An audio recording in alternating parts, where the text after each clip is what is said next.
Good evening, everyone. Welcome back to the Evermore podcast, your Newcastle United podcast, live exclusively on the Slide Rule Pass YouTube network. We're back with the back four this week because there's no midweek games. I've got the Lynchman back alongside me with PK, and making his debut, adding a bit of style to Evermore. It's our good mate Lee Forster. How are you, lads? Yeah, Not good, bad, mate. You? How are you? Very good.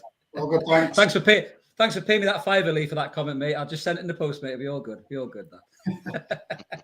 You'll be the Bruno Guimaraes of our podcast, mate. But mate, it's great to do these podcasts, lads. When everything's so positive, we've had another cracking weekend. You know, we're going to get stuck right into it. Just before we do, just a little bit of housekeeping. If you join us for the first time, thank you so much. If you haven't listened to us before, please click like and subscribe.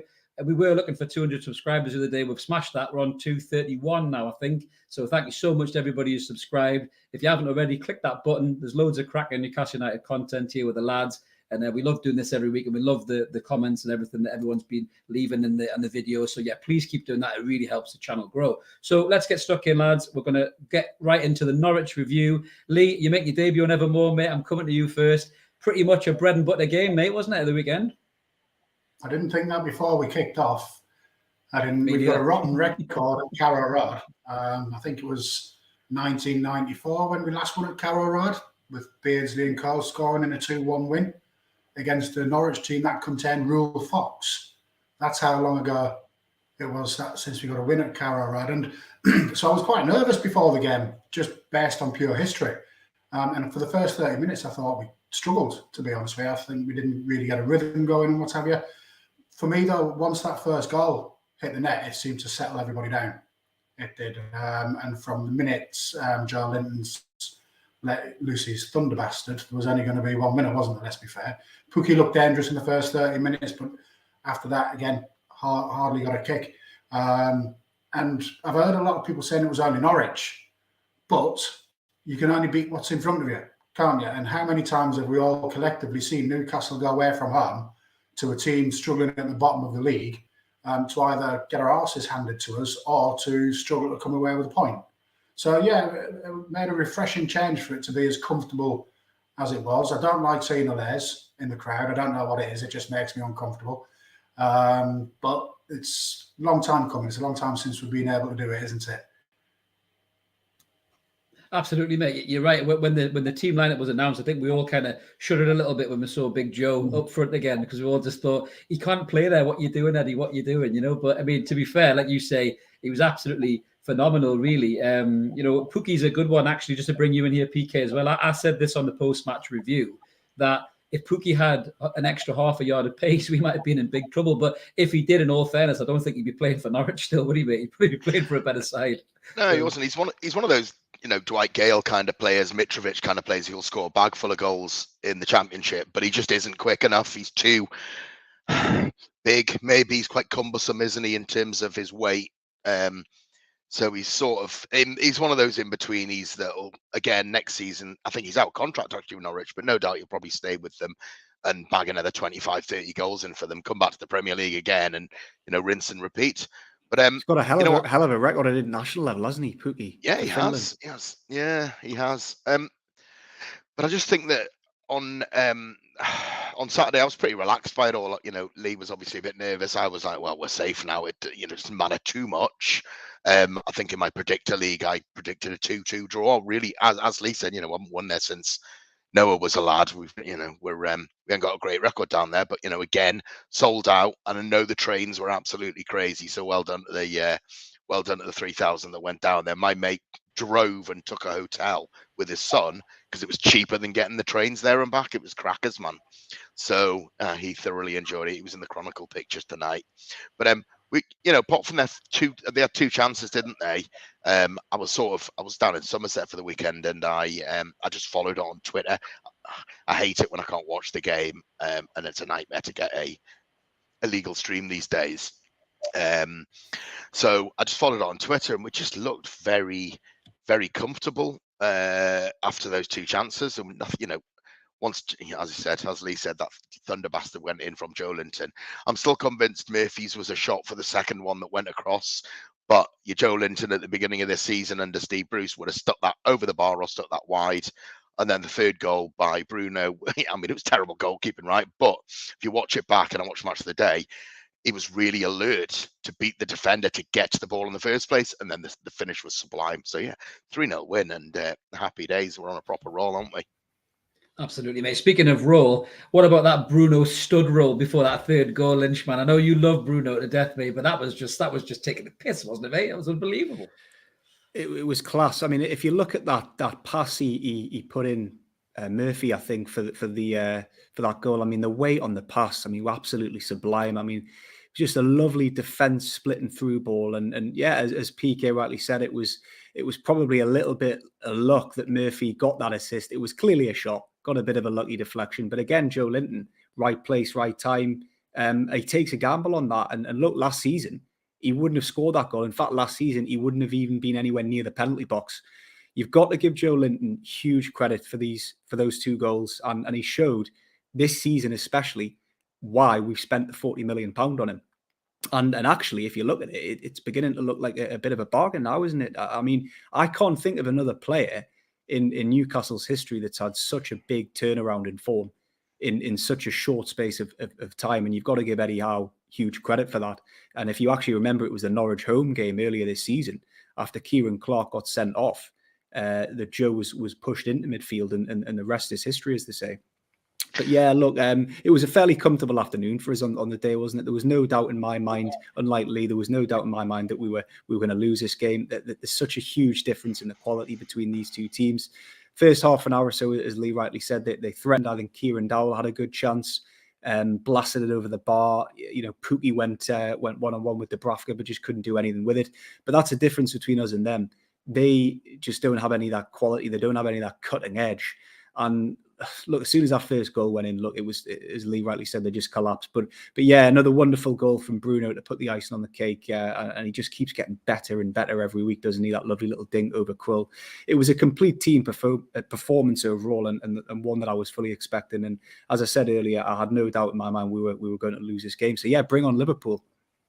Absolutely, mate. We'll get stuck in that in a little bit. We've got some comments there. Look, we're live tonight, guys. Please jump in the comments. We'd love to hear what you've got to say. Dan's just saying there, backing up what you said. PK, really, the trains are a joke. I mean, you know, that's a whole other podcast in itself, really, the cost of living crisis, mate. You know, we're happy to talk about how rich our club is, but yeah, I mean, the train prices, mate, for away fans, just to get your take on what Dan's saying there, is a joke. I mean, 500 quid from Yeovil to Stockport for 4 people to go see a game is pathetic, mate, isn't it? I mean, Jesus Christ, that's horrendous, man.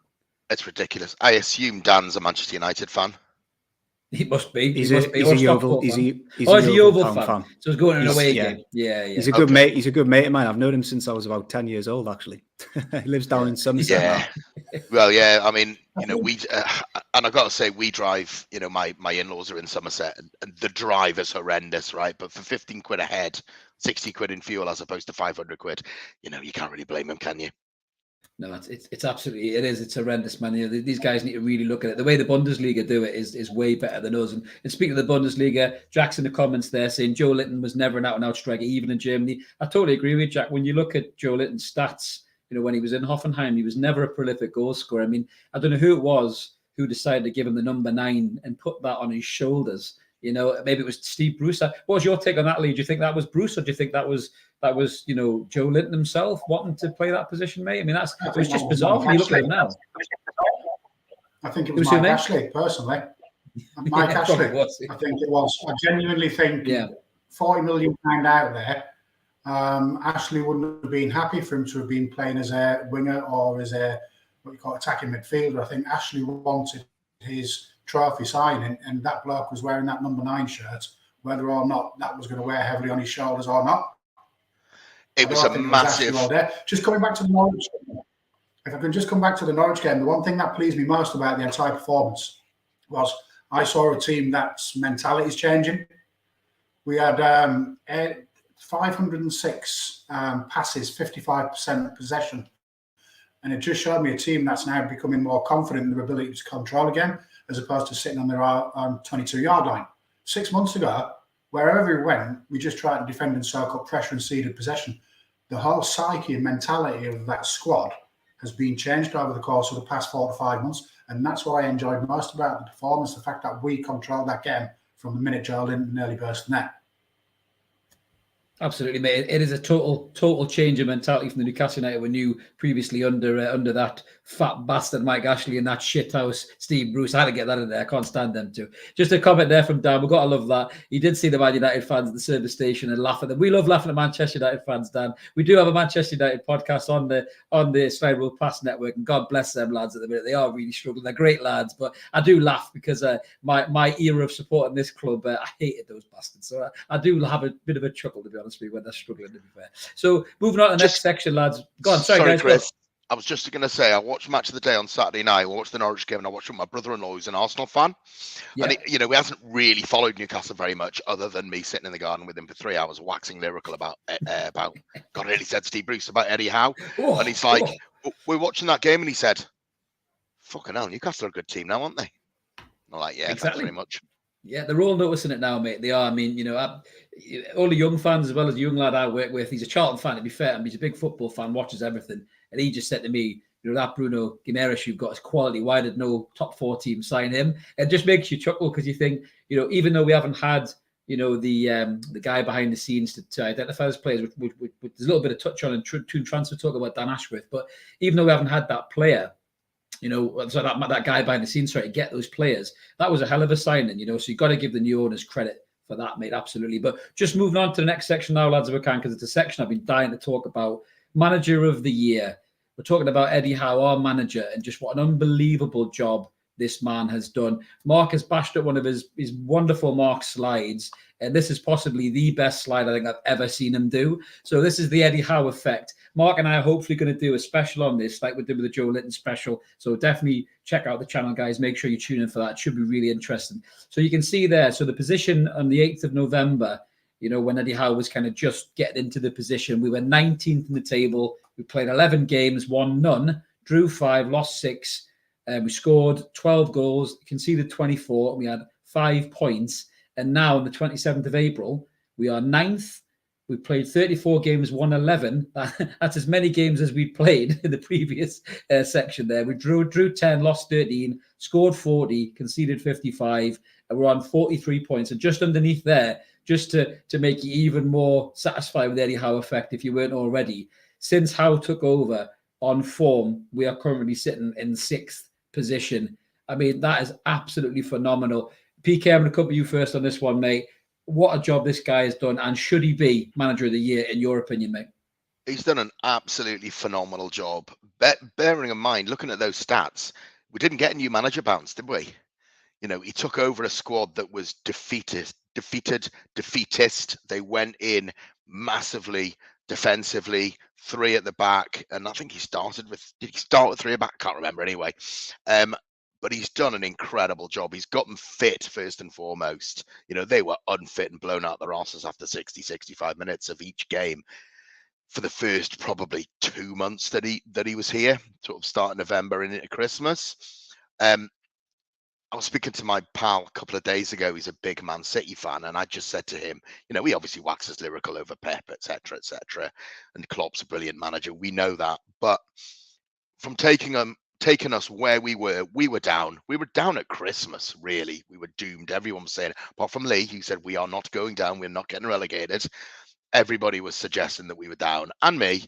And he's just done an incredible job. So if you want to look at it other than winning pots and trophies, since January, I think we're either 2nd or 3rd in the table, which is just incredible for how he's turned it around with effectively the same players. Yeah, he's got a few players in, and obviously we've had Wilson out a lot, and we've had Trippier. He's only played 3.5, 4 games for us, Trippier. That's a very long-winded way of going around to say that yes, Eddie Howe should absolutely be manager of the season. If he finished in the top half, it would be absolutely ludicrous to give it to anybody else. And I might be a bit biased, but fuck it, I'm allowed to be. Well, I'm going to come to Mystic Lee. Firstly, Lee, before you talk about Eddie Howe, what's the lottery numbers at the weekend, mate? Because it sounds like you can predict the future, my friend. So, the Eddie Howe effect, mate. Firstly, what do you think about it? And secondly, should he be Manager of the Year, mate, with that kind of accomplishment? I mean, that's phenomenal, really, isn't it? I'm going to answer the question on Manager of the Year at the end. I am. I agree with what Paul says regarding what he inherited. He inherited a shambles. He did. And not only has he got the squad fit, I think there's other things that he's done as well. I mean, in terms of instilling belief in players that previously had none, and I'm talking about the likes of Kraft, I'm talking about the likes of Joelinton, their confidence was on lower than a snake's belly. You look at them now, and they both walk out of that onto the pitch with the chests puffed, ready to take on all comers. Now, that's a hard thing to do, to instill that sort of belief in a team or in players that were as low as they were. And he's done that through his man management skills. Yeah, the other thing I would say is in terms of form, I mean, we had a lot of players that were just ludicrously underperforming. And again, I'm going to talk about like Shaw. Shaw's always been a very, very, what you call it, decent centre-half, footballing centre-half. You talk about Shelvey. Now, Shelvey, we call him all the names under the sun, lazy, what have you, but he's undoubtedly a talented midfielder. And what he's done, he's managed to get those players like that to raise their level over the second half of the season. So not only are we fitter, we've now got more belief as a squad. We've got players who are performing to potentially the peak of their abilities. And to do that in such a short space of time, it just beggars belief. But what I will come back to is me and PK were at the Leeds game in January. It was a week after Cambridge. And what I will say is there was definitely an element of, albeit quite low, noise starting to emanate from the certain factions of the Newcastle fan base regarding Howe, because he hadn't had that bounce. We'd just been knocked out of the cup by Cambridge, and people were starting to ask questions. The press were also starting to ask questions. And I still think there's an element of, had we lost that game at Leeds, which obviously, thankfully, we didn't do, I think there'd have been a lot of pressure on Howe going into that 2-week break in Saudi Arabia. Luckily, we won the game, and everything obviously since has been on an upward trajectory. But to answer the question, do I think he should be manager of the season? I'm going to go against the grain here, and I'm going to say no. The reason for that, I would think, to be manager of the season, you have to do it for a full 9-month season. He's been fantastic. He's turned the club upside down. But for me, it's got to be a 9-month season. It has. So next season he'll win it. Just to interject, can you remember when Alan Pardew won manager of the season for finishing 5th in 12-13? Was it the 12-13 season or the 11-12 season? 11-12. Yeah, I think Howe's done a better job than Pardew. Pardew had better players. But Alan Pardew did that over a 9-month season. He did it over a full season with a squad that was massively overachieving for a full 9 months. I think if Howe had done it for 9 months, then we'd have an argument. I think because of the fact that, let's be honest, he's only performed for 4 months. The 2 months prior to that, where we didn't get that new manager bounce, he wasn't realising the results and the improvements. None of us were seeing the improvements. As we were at Watford, Norwich, Cambridge. There was lots of questions being asked. But since that game at Leeds, obviously everything's been on the up. So for me, I would say no, not this season. Once he's got us into the top 6 next season, manager of the season, yes. No pressure, Eddie. But yeah, Jack's just reiterating what you're saying in the comments there, Lee. We've gone from players who couldn't give a toss to players who are desperate to stay, and it shows. And yeah, that definitely highlights his man management skills. Lynchman, just to bring you in, because I know PK's give you some stick in the chat group about this. I know we had a chat about this at Loco Bar last time, I think, when we were coherent enough to talk about it. Little plug for Loco there. If you want to sponsor the podcast, guys, give us a comment. But yeah, so just to talk about Eddie Howe, for the present, he's doing a brilliant job. But your concern was for the future, wasn't it? So there's two sides to your answer, obviously. You know, firstly, do you think he's done a great job now? And do you think he's the man for the long haul? Or do you think he's the man just for this phase? Well, I'll answer that in 2 parts. Firstly, manager of the season. Both lads make very interesting points. Go back to where we were when he took over, 5 points from the first 11 games. We've already talked about that. Look where we are now. Look, to have picked up 38 points from 23 games is nothing short of a miracle, considering where we are. An incredible turnaround. But I do think we would have to finish 9th for him to win the manager of the season. That's my say on that. But it's entirely possible. You've got to be honest, lads, here, that we could lose these next 3 games. 3 incredibly difficult games coming up against Liverpool, Man City and Arsenal. And we could finish as low as 14th. But look, even if we did, let's say, finish 13th, 14th, it's still been an absolutely incredible achievement to have gotten us there, to have gotten us safe. And he's gotten us safe with 5-6 games to go. I do think it is difficult to say right now on the 27th of April who should win this award, because Liverpool could still win the quadruple. No Premier League team has ever won the quadruple. So if that did happen, and I still think Liverpool have got a really good chance of that, then Jurgen Klopp would have to win Manager of the Season, irrespective of how high up we finished. I also do think if West Ham could win the Europa League, I think David Moyes should be in with a shout as well, considering West Ham haven't won a major trophy since 1980. So that would be a huge achievement for them as well. And I do think West Ham are in the driving seat for that competition. So without getting ahead of ourselves, it's a little bit too difficult to call right now in terms of Manager of the Season. But I do think the three main contenders, you have to say, are Eddie Howe, David Moyes and Jurgen Klopp. But going on to your second part of your question, now me and PK have had various conversations about this recently, about Eddie Howe. My personal take on it is this: I don't think he will win a major trophy with us. And by major trophy, I mean the Premier League or the Champions League. Look, I can definitely see him winning a League Cup with us, even possibly an FA Cup, but I just can't see him winning one of the big two. And that's not me saying I think he's a bad manager. Far from it. I think he's been excellent so far. In my opinion, easily the best manager we've had since Bobby Robson. But I just can't see him winning one of the big two. I think you've got to be a special breed of manager to win the Premier League. Kevin Keegan couldn't do it. Bobby Robson couldn't do it. I don't think Eddie Howe is a better manager than either of those two. I do think he deserves a chance, though. Let me just make that point. He's proved this season that he is the right man for the job at this moment in time of where the club is at the start of the rebuild. And I do think he'll be given a target next season by the owners. I believe that would be top 8 as a bare minimum. Season after that will be top 6. Season after that will be top 4. But if he does fall short in any of those targets, I do think the owners will be ruthless. And I do think they'll go in for someone the likes of Antonio Conte, Thomas Tuchel, Jurgen Klopp, someone of that caliber to take us to that elite level. And if we are wanting to attract the world-class level of players, the likes of your Erling Haalands, your Kylian Mbappes, and we will be shopping in that pool a few years down the line. We aren't at the moment, but we will be a few years down the line. I do think if you're one of those players, you're going to want to play for more of an Antonio Conte type manager than an Eddie Howe. That's no disrespect to Eddie Howe. It's just a fact. But look, I really do hope he proves me wrong. I'm a huge fan of the blokes. I think he's done a tremendous job so far. And I do think we will win the Premier League one day. I'm convinced of that. I just don't think it will be with Eddie Howe as manager.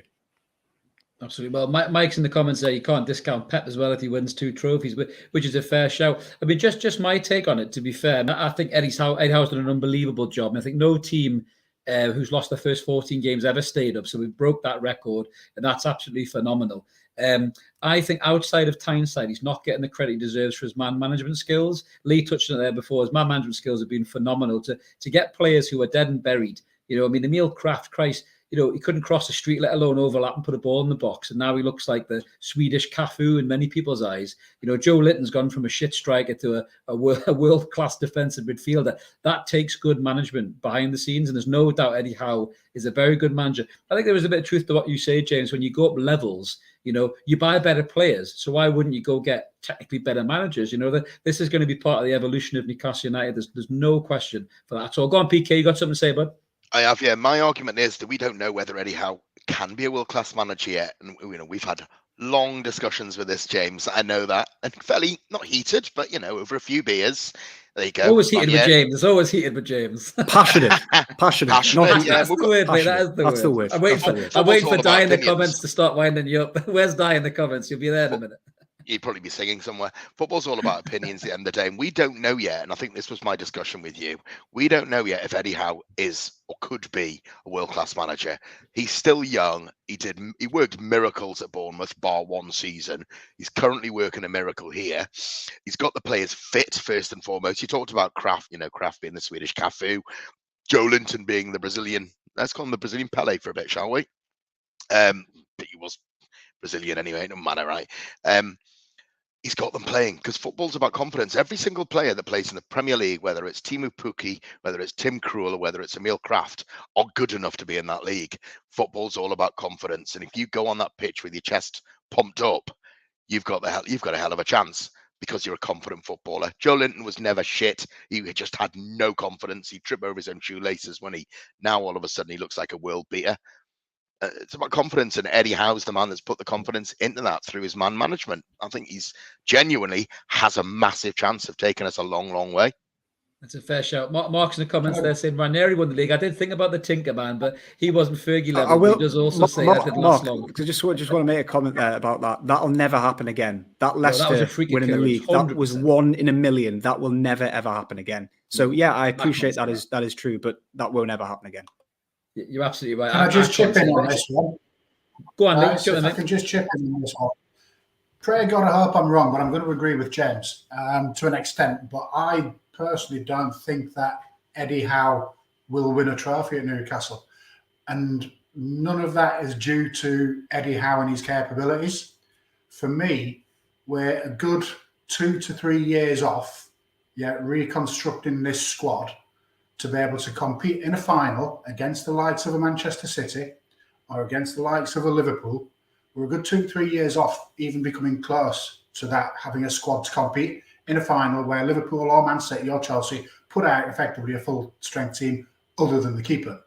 I think Howe will run out of time before he gets the squad to that level to be able to compete in a final against any of those teams. And for that reason, not because Eddie Howe is not a fantastic manager, but for that reason, I think Eddie Howe will run out of time and the ownership will change the manager before he gets that opportunity. As much as man. I pray God, I hope I'm wrong. These owners aren't going to give him 10 years to win a league. They're not in the market for that. They're a different breed. They're not going to say, right, take as long as you need. These guys want immediate success. They're not going to get it next season, the season after. But if he doesn't perform, let's say 25, 26, I mean, that's probably the longest he'll get. He hasn't won anything by then. He'll be gone. I don't disagree with that. I think we could have a whole show on this conversation. Really good. This might be a future podcast, lads. Yeah, we had about 3 hours over beers, didn't we, the other night after Leicester, I think it was. Nobody knows how good he is because he hasn't had the resources. He hasn't had the opportunity at a club the size that we can be to prove that he could be world class. He won't get forever to win a trophy, but you get a bit of a lucky draw in a cup draw. Who knows? All of a sudden next season you could be looking at the Carabao Cup final, the FA Cup final. Who knows, right? Yeah, we're not going to win the league in the next 2 or 3 years. We get that, and he might run out of time. But who knows? Let's just dream about it and hope for it. I'll say one thing about him. And it shows the measure of the man, really. When people say he failed at Bournemouth, especially our former manager said the fellow who relegated Bournemouth. I bet he's eating that sentence now like a slice of bacon. But he went away and he spent time with other managers. He went to see Simeone and everything else, and that to me shows growth, shows intuitiveness to make himself better as a coach. And I think, as PK says, that he could evolve alongside us as a club, and Eddie Howe could become a better manager, a world-class manager, a manager that can contest trophies, as we grow as a club as well. And maybe by the time we're fishing in that pool for world-class players, Eddie Howe will be right up there as one of the coaches, and he could have that draw. As James says there in the comments, Eddie Howe is doing great things in his honest opinion. And Alan says, Conte could not have done for Newcastle what Howe's done. I would say Howe is much better. To be fair, that's not a bad shout, Alan. I would be scared to criticise Conte because he looks and sounds like a mafia boss and he scares the shit out of me every time he talks. I feel like I'm going to get concrete boots. So I'm not going to slag off Antonio Conte on this podcast, mate. That's for sure. I love the difference in opinion here. We've got four of us. We've all got a slightly different opinion, and the guys who are kindly putting the comments in have all got different opinions about it. Football's an opinions game, and time will tell. And that's why we do this. We love doing this podcast. We love the comments, guys. Whether you agree or disagree, please jump in. We love it. It really helps us, have these discussions and these debates. I mean, for me, in terms of manager of the year, I didn't actually say whether he should get it or not. I'm kind of torn because I kind of agree with what the lads are saying. I don't want to be too hyperbolic and give Eddie Howe this achievement because I want him to next season come back hungry to want to achieve things. And if you just give him a title now as manager of the season, as James rightly says, if there's guys who won quadruples, and built world-class teams and had 4 or 5 years of doing that as the likes of Klopp have, and I do think with Moyes as well, just a word on Moyes, I think Moyes is incredibly underrated as a manager even still, James. I think you're right there. He's done a hell of a job at West Ham with a squad that, let's be honest with you, isn't much better than ours, so yeah, you're right there. There is a really good shout, for these guys to get get the title ahead of Eddie Howe. But I don't think Eddie would be overly bothered. I think if he gets it, he'd obviously appreciate it. But I don't think it's something that he's looking to achieve personally. So just a comment there from Jack. Despite the owner saying it's a long-term project, 5 to 10 years. What's that saying there? They're going to be ruthless. Yeah, he maybe disagrees with you, James. Do you want to come back on that, mate, to say what you think? Well, of course they're going to say it's a long-term project. It's a good PR spin, that, isn't it? They're not going to come out instantly straight away and say they demand success. Things change over time. 2 or 3 seasons down the line, the better we get, the more money we've spent. They're going to want a return on that investment to a point. Look, obviously they haven't bought the club to make money. That's not the case. But yes, they're saying all the right things now, and Eddie Howe should be in place for a long time, but things could easily change in the next 2 or 3 years. And I think that you've got to have that ambition. It's correct to want to win, to want to succeed, not just to take part and to compete. I mean, I might have a different mindset to a lot of people, but I want to win everything I do. I want to win. I want to be number one. And I think the same with my team. And if it means we've got to be a little bit ruthless at a point down the line, then so be it. I might be criticised for that, but I'm happy to defend my point and say that got to pick your moments in football, and there could be an opportunity down the line for us to get a top class manager like a Jurgen Klopp, like a Pep Guardiola in. And then for me, you've got to look at that and say, right, loyalty's got the window. If they become available, you've got to go after them. Can I just comment on that one as well? Newcastle United are smack bang in the middle of a geopolitical dick swinging contest at the minute between Saudi Arabia, Qatar, and Dubai. And whilst the owners, or Staveley and Gadusi, have come out and said it's a 5 to 10 year long-term project, that's them talking. Believe me when I say that the Saudi Arabian ownership, and let's be honest, they actually own us, will not be comfortable sitting in 5 or 10 years having won nothing whilst Man City and potentially Paris Saint-Germain go on to win trophy after trophy. Nail on the head, Lee. Nail on the head, mate. They will absolutely not accept it, because in the eyes of their nation, they'll be seen as not the best in the game. And they won't. And Amanda's first, her first interview with, I think it was Keith Downey at Jesmond Dean House, she said that this was the first day of the takeover. We all went out for cans and beers. She said, we want to win the Premier League within 5 years. She's nailed her shirt to the mast. 5 years for the Premier League doesn't mean we don't want to win trophies sooner. I mean, that's a slightly different discussion. I know we're going to need to move on. A slightly different discussion to who will be manager in 5 years' time, as we've said. I'd love it to be Eddie Howe, but if it's not to be, it's not to be. And for me, it's a case of win trophies ahead of people. Might have none of this team now in 5 years' time. Who knows? Who knows what's going to happen? That's true. Just a comment there from Alan saying, can you see Ashworth work with the likes of Conte? If I can take that one, lads, I think, to be fair, Alan, Ashworth will also be part of the occasion now, in terms of the evolution of the club, almost like what Eddie Howe was as the manager. In 3 or 4 years' time, potentially, if we've moved up those levels, they might move Ashworth on and go and get somebody else, or he might move somewhere else. So that could almost be an evolutionary step as well. Even in normal business, obviously, PK, your job outside of the podcast, you put people in positions. A lot of people every 3 to 5 years evaluate their own position, never mind their employers. So with this ever-changing, ever-evolving club, these might just be made in stages for 3 years, 3 years, 3 years. I'm not sure it'll be as long a term, maybe, but moving on. So, and I agree with that. Yeah, my first thought when Howe came in was that he'd probably be with us a couple of years. I look at we are going down the Manchester City model route here. Yeah, they're going to spend a lot of money on new training facilities and an academy. And anyone who's been to the Etihad campus will see that we want to do a similar thing, although we haven't got the spaces and James to do it. So they will spend hundreds of millions on a new training ground and a new academy elsewhere. They brought in, they had Mark Hughes in situ already. Then they brought in, I think it was Pellegrini, and he was there for 2 years, or Mancini. They evolved with managers. I think, Newcastle would like to keep Eddie Howe as long as he's successful. If he isn't successful, doesn't win trophies within the next couple of years, they will absolutely, dare I say, peddle him and move on to somebody bigger in terms of name and pull and attraction. But if he does really well, they'll keep hold of him. So we'll see how it goes. As Mark said in the comments, so we've got a few comments coming in, guys. We'll smash them through before we move to the next section. So Mark says there's a difference potentially between a long-term club project and the shorter-term project under a particular manager, which I think is just reiterating what you're saying there as well, James, in terms of milestones of this journey. Mike L is saying Amanda Staveley loves him. Well, he is a very handsome man, Mike. I'm not sure what you mean by Amanda Staveley loves him. I find him very charismatic as well, mate, to be fair. And Gideon saying that Ashworth is a great acquisition. However, as a CEO, he's absolute must in the summer window, which is a fair shout. We're going to talk a little bit about Ashworth, I think, at the end of the next section, which we're going to move on to now, lads. So Toon Transfer Talk. We'll be linked to loads of players, as we always are, every single weekday, month at the minute, which is brilliant. I never get sick of it. We've got a few guys to pull out in particular. We're going to go around the table. So, James, I've thrown this guy at you. It's Paqueta. It's Bruno's buddy from Lyon. He doesn't seem to be going away. He likes loads of Newcastle posts on Twitter.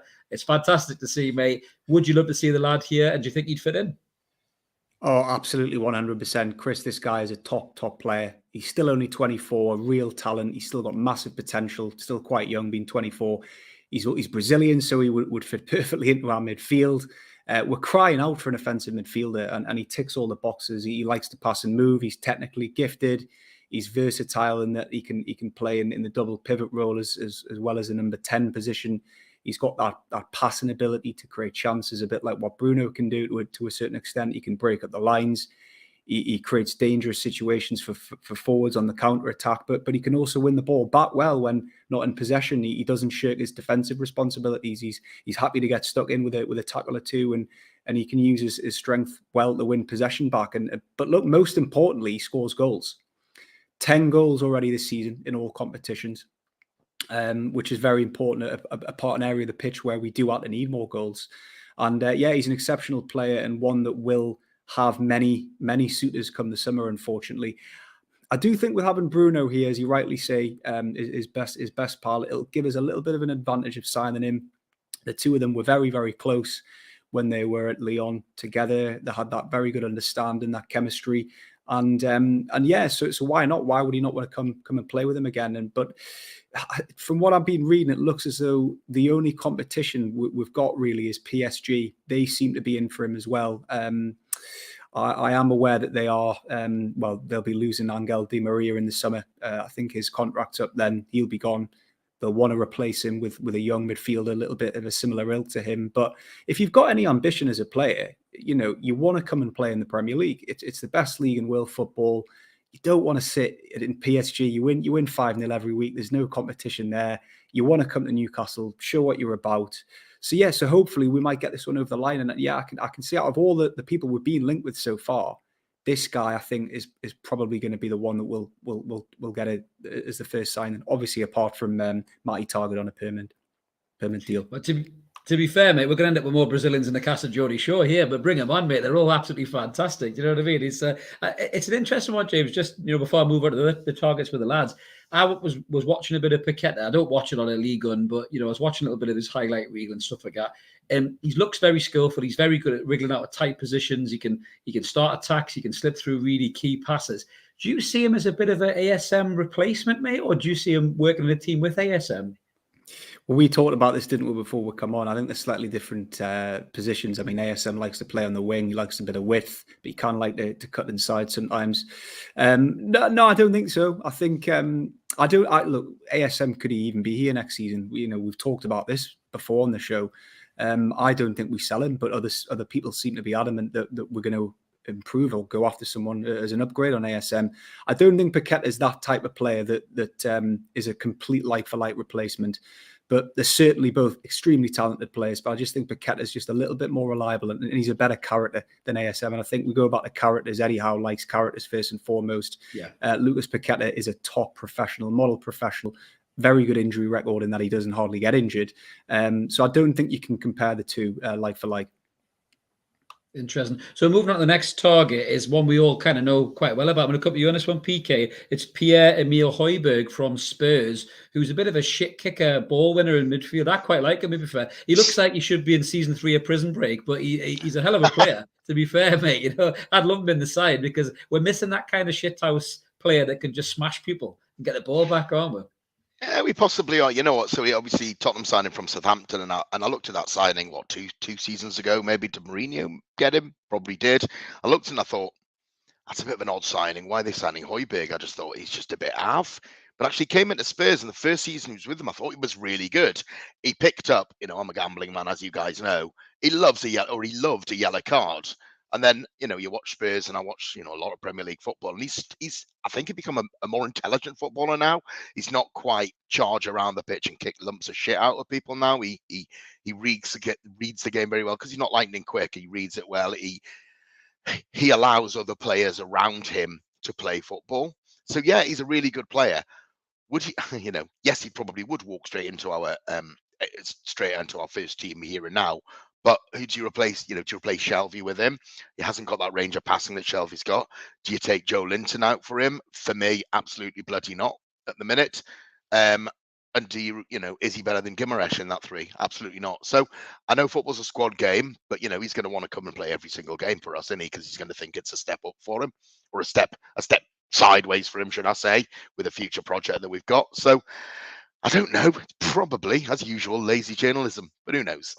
Just a quick one on Højbjerg. I was just about to say, I can't get my head around this one. Why would Spurs sell him? I mean, he's played, I think, virtually every single game so far for them this season. He never gets rested. Conte loves him. He's a focal point of their team, integral. I mean, I had a look at his contract before. He's got a contract until summer 2025. So it's not like he's going to be going on a free. He's on 120 grand a week, something like that. Yeah, do you think the agent's after a bit more of a pay rise, possibly, and just using it Possibly. I mean, look, if Spurs finish 4th this season, which they're set with obviously the North London derby coming up soon, they're going to be in the Champions League next season. Why would they want to sell him? I can't get my head around that one personally. I don't know what you think about that, Chris. Well, I mean, for me, I agree with you. I mean, I think it might be a little bit of mischief making. Lee, you were nodding along there, mate, weren't you? Do you think we're going to get a lot of these established Premier League players looking to maybe get better wages? And maybe that's what the Højbjerg thing's about. I'm agreeing with James. I don't think would he want to come up here. I don't know. I don't think we'll see either, to be perfectly honest with you. I think the Højbjerg rumour is journalists looking to fill column inches. I mean, he started 31 games for Tottenham this season. That's 94% of their games they've played so far this season.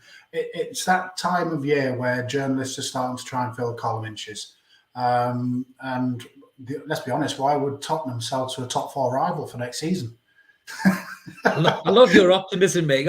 What a season we're going to have next season with Lee Forster behind the helm. Come on, mate. The other thing on the Paqueta one, I might be wrong, but I've not seen a single concrete link to Newcastle signing this fella. It smacks of the Almiron Joseph Martinez link from a couple of years ago, where just because he's a mate. Yeah, I get that. Fans put 2 and 2 together. Almiron and Martinez were very, very close, and what have you. Every time he went on social media, pass Bridges, send him Bridges, and I'm seeing that again. I fucking hate that, by the way. I hate the Bridges. Please stop sending fucking Bridges. I'm seeing that again with Paqueta. I am seeing that again with Paqueta, and I'm starting to think, are we imagining that there's this link, and a lot of people might be sorely disappointed when it comes to the summer? The difference this time round, I'm not on mute, am I? The difference this time round is we've got the money to spend. We didn't have the money on a Joseph Martinez at the time, because he would have been, 30 or 40 million quid on top of the 21 or whatever Almiron cost, or 18 or whatever. We got the money this time round, so let's enjoy the links and enjoy the ride, because one of these players will come off, because they will want to make a big statement in the summer. They'll be going after all sorts of, we said it a few weeks ago, didn't we? They'll be going after everybody. I bet they stick a bid in for Haaland, knowing they won't get him, but they'll stick it in, because that will be the Saudis. We talked about the rivalry there. They will be trying to rival the bigger clubs. Yeah, I think you might be right there. I mean, just on the Spurs point there, Jeff said in the comments, Spurs are struggling for homegrown players, so maybe they might be looking to ship out Højbjerg and replace him possibly with an England international. Mark saying they'd love us to get Chilwell. Yeah, Chilwell's a funny one. I'm not sure he's stepped up at Chelsea. My target's a steady player, but obviously Chilwell brings you goals as well. If you want to try and rival the likes of, what Chelsea just would never sell him as well. It's just that would never happen. Chelsea would never ever sell Chilwell. No chance. But let's go easy on Mark, because he loved my Geordie Shore comments. So well done. Thanks for that, Mark. I really appreciate my mate. That. It's my mate Gideon. I recognise him from the Super Brew. Predict the league. Top man. He's up on Saturday for the game. There's plenty more than one-liners to come, Mark. Don't you worry, mate. And Mark said, who doesn't love a good bridge? Gideon, sorry, who doesn't love a good bridge? Who doesn't love a good bridge? But yeah, so moving on to the next target, I'm going to pass it over to you, Lee. Is a player that I absolutely adore. I've salivated over this, signing this lad on Evermore so much. He's unbelievable. He could if an asteroid came to Earth, he could fucking bring it down and whip it back into space. It's James Ward-Prowse, mate. Tell us a bit about this lad. Would you love to see him in black and white? I'd sell a kidney to see James Ward-Prowse in a black and white shirt, to be honest with you. I was looking into him today, just a little bit of info. He's been at Southampton since the age of 9. Signed junior terms with them in 2003 or something like that, which is, when you think about it, that's a long old time for him to spend at one club. Now, I think that Ward-Prowse this summer is probably going to be coming to a sort of a crossroads in his career where he has to make the decision. Does he go down the route of the Letitia and see out his career there, or does he actually want to have a bit of a change and sort of see whether he can actually progress his career to the next level? Now, if he does choose the latter and he decides actually now it's time for a change, he's not going to go to a Manchester City. He's not going to go to a Liverpool because he's not going to get in their teams. Yeah, or he'd be a very rarely used substitute. At Chelsea, similarly. But even if you look down at the next level of teams in the Premier League, currently you've got your Manchester Uniteds, dare I say it, Tottenham's, your Arsenals and things like that. I think you'd also struggle to get into their first teams on a regular basis. So he's going to be looking around the West Hams, sort of the Villas, potentially the Newcastles, those teams that have got that potential to kick on and do really, really big things over the course of the next 4 to 5 years, which is going to be the peak of his career. Financially, we can offer him the terms. Yeah, long and the short of it, I'd love to see him, because one thing we have lacked for a number of years now is a dead ball specialist. Let's be honest, free kick within 25 yards for James Ward-Prowse is as good as a penalty. It literally is as good as a penalty for us. From a corner's perspective, he brings so much danger in terms of the sheer whip and accuracy he gets on the ball. And for me, I think he would he'd link up well with Guimaraes, if that's how you pronounce it. I think those two would complement each other because Ward-Prowse is going to be your sort of like your water carrier, but with a bit of skill as such, whereas Guimaraes has got that ability to unlock your defences. So for me, yeah, I looked at transfer market, and his value on transfer market is £28 million. You've got more chance of being bitten by a lettuce leaf of getting James Ward-Prowse for £28 million. But if he's available and he's willing, by God, they should go after him. I'd go all out for him. Absolutely. Jeff's just saying in the comments, there's 27, not a bit too old. We have an average age of 28, I think. Well, we're going to quickly finish this off on a young player, Jeff. But just to answer that, I think Lee's absolutely right. I mean, this guy is a phenomenal footballer. The delivery and the threat he offers you from free kicks, from corners, imagine him putting a corner in for Big Dan Burn. Jesus Christ. I mean, he could find him in the dark. You know what I mean? It's incredible the way he crosses the ball. And, if we get a free kick 25 yards from goal and you've got Kieran Trippier and James Ward-Prowse stand in front of it, my God, the other team will be shitting their pants. But yeah, it's an interesting one, Jeff, on the comments. But just finishing up on that. So if you go to the other side of the defence, this will be the last one we finish on before we get our predictions for Liverpool. Ekitike's resurfaced. I know the chairman, obviously, of his club has said that they're resigned to kind of losing him. He did come out and say that we bidded 35 million in January, so there was a bid from us. He named us as a club, and he said obviously that wasn't accepted, but he said they resigned themselves to the fact that he'd be going. Just a quick one on Ekitike, James. I know you were a big fan of the lad. I think he probably made the right call, didn't he, not coming here in January. It's a bit harsh. I hope the fans don't turn on the lad because he's 19 years old or whatever. To leave his native homeland to come to a club that's 19th. Nobody saw Eddie Howe doing what he was doing, unless you're a player with balls of steel like Bruno Guimaraes, who just thinks he's the best player on the planet and thinks, fuck it, I'll get them up the league, which he did. So in Ekitike here, mate, would you take that? Would you like that? Yeah, absolutely. As you rightly say, it was all set to be a player, all set for the medical, didn't materialise. In his defence, I think at the time we were in a relegation battle for all intents and purposes, there would have been huge pressure put on him to come into a team, trying to stay up, 19 years old, coming to England, the most difficult league in the world. I can understand why his advisor or possibly his agent maybe said to him, look, just wait it out a little bit longer. You're doing good things at Reims, scoring a lot of goals.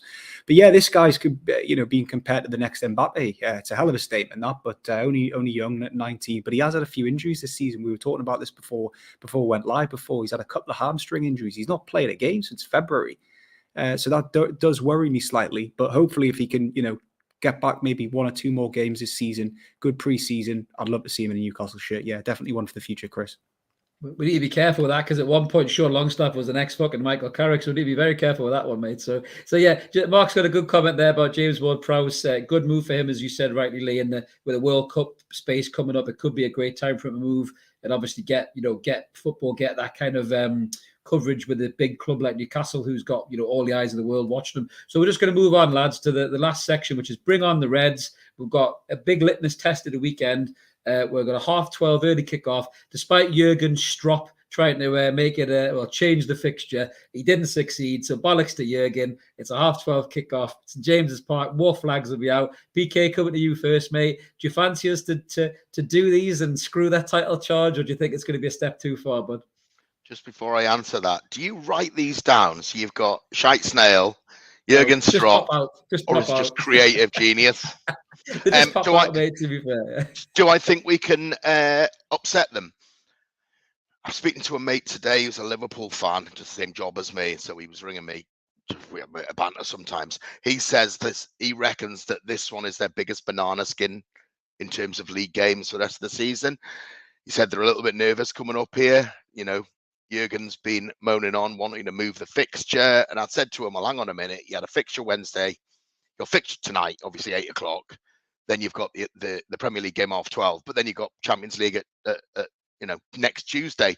He said, what if we moved it to the Sunday? I said, you can't move it to Sunday because you've got a game on the Tuesday. So actually, this is probably the best time for Liverpool players because they're at home to Villarreal, not away.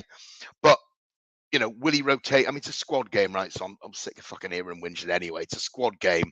I mean, Christ almighty, the 5 they've got up front are ridiculous. The midfield they've got are ridiculous. And they've got a centre-back who's arguably the best centre-half in the world in Van Dijk.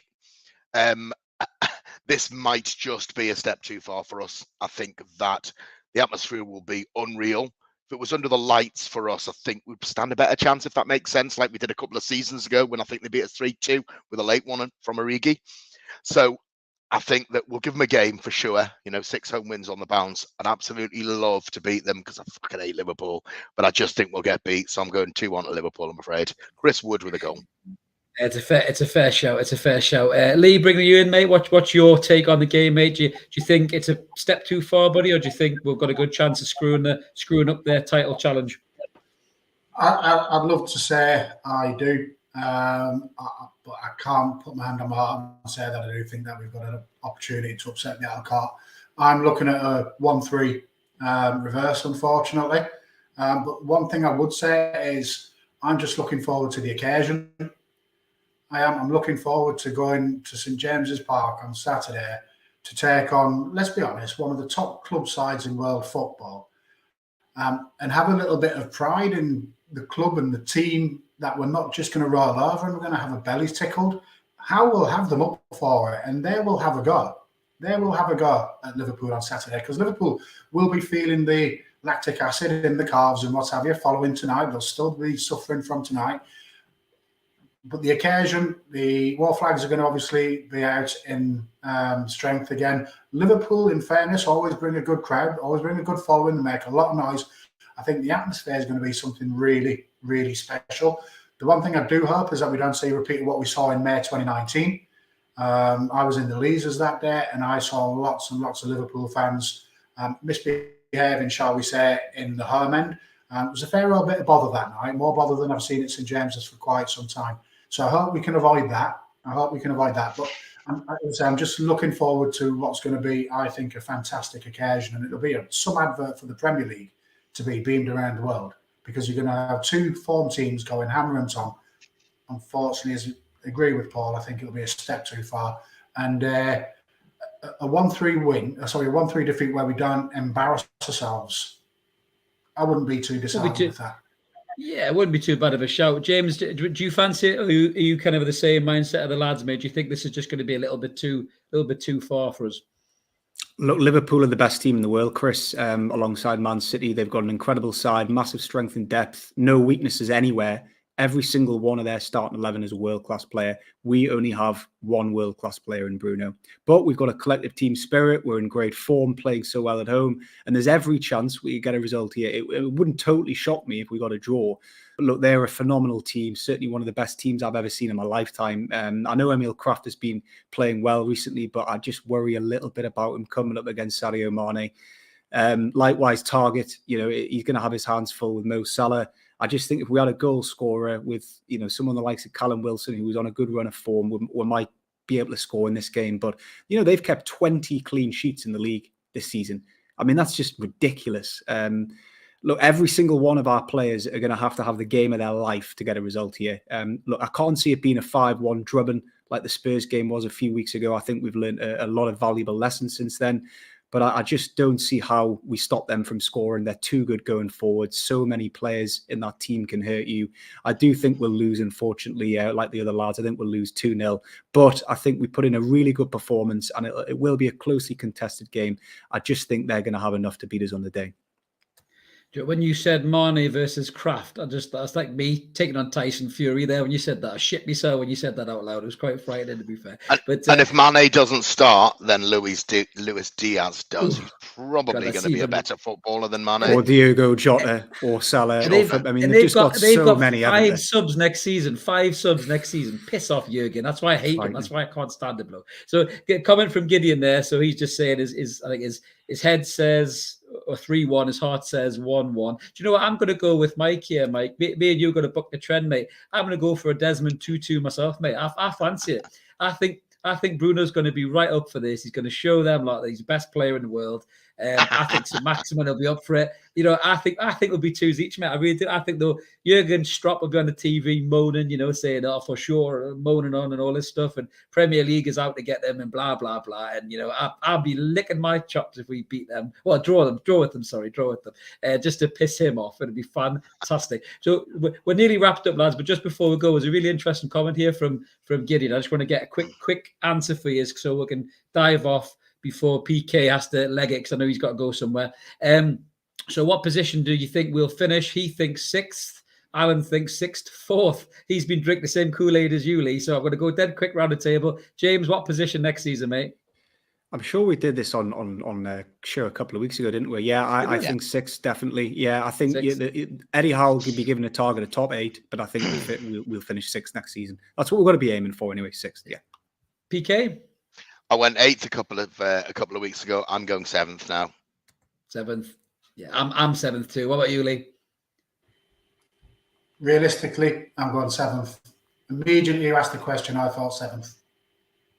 I was going to say, yeah, 7th for me. Jack in a comment is saying 8th, but to be honest with you, even the fact we're talking about that is just incredible. To be brutally honest with you guys, so absolutely brilliant. So we're just about to wrap up, guys. So thank you so much for tuning in. Thank you for all the comments. It's absolutely brilliant. We love everybody jumping in the comments. It really helps the show move along and opens the debate. If you haven't already, click like and subscribe. Please do so. We're looking to smash through, I suppose, it's the 300 subscriber mark now, because we're flown past the 200. So keep the channel growing. It's absolutely brilliant. We've got a couple of more comments just before we sign off. So, Jeff is saying top 8 and 2 good cup runs. Don't want much, Jeff, do it. Thanks for getting involved as Mark and the admin. And cheers, lads. Alan, thank you so much for listening, Alan. I think he's over in America, so absolutely brilliant, mate. I'm glad we're getting some viewers over there. So that's us all wrapped up from me and the lads. So until next time, let's keep supporting that team of Core United, and let's hope we screw Jurgen Stropp and them lot over the weekend. See you later, lads. Take it easy. Cheers, guys. Take care. Cheers, lads.